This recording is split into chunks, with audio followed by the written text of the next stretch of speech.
وی مونږ ته به څنګه پته لګي چې مونږ نه رب العالمین رضا دی او کنه، یا مونږ ته به څنګه پته لګي چې رب العالمین مونږ سره مینه کوي یا نه کوي. نو سلفو با د دې سوال په جواب کې فرمایل چې تاسو وګورئ خپل مینه د قرآن سره، چې تاسو د قرآن سره مینه شته او که نشته.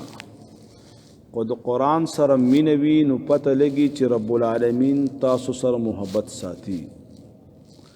بیا که تاسو د قرآن سره لږه مینه وي نو د رب د طرف نه هم لږه مینه ده، او که د قرآن سره هم لګاو ډیری محبت هم ډیری او پوره توجه ورکوئ قرآن ته، نو پته لګي چې ته د خواصو بندگانو نه یې.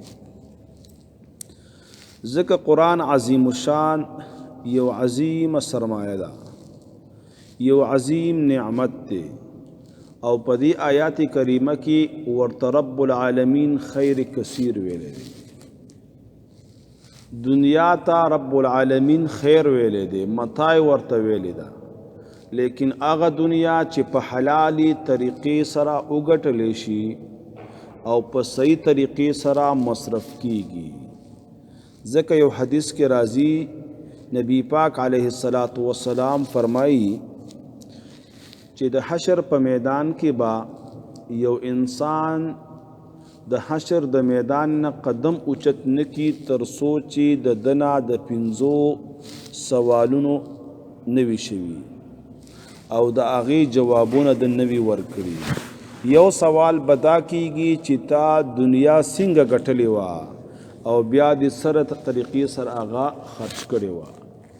دنیا ګټل بم د شریعت مطابق کې او بیا به دنیا خرچ کېم د شریعت مطابق. د دنیا په ګټلو کې بم خپل اختیار نه چلے، د دنیا په ګټلو کې ته آزاد نه، بلکې تا اسلام قبول کړی دی، او اسلام ویلی شي گردن نهادن، غاړه کې خودل، د رب العالمین ار حکم منل. لہذا دنیا گٹی د شریعت مطابق، دوکه بنکے، غداری بنکے، مکسنگ بنکے، امت مسلمه تبا نقصان ده اشیاء نراوڑی چی اغوی باندې اغا خرچ کی. دقا شان غلا او رشوت دی طریقے سره به دنیا نه گٹی، او بیا چې خرچ کې نو هم د شریعت مطابق د ګناه آلات او اسباب بنا اخلي. د ګناه د اشیاء د پاره به دنیا نه خرچ کې، بلکې دواړو کې به ته د شریعت تابعداري کې، او چې کله تا د شریعت تابعداري وکړه نو دا دنیا به ستا د پاره خیر دی. بل مقابل علم او د قرآن علم او د قرآن پوهه او سمج دې ته رب العالمین خیر کثیر ویلی دی.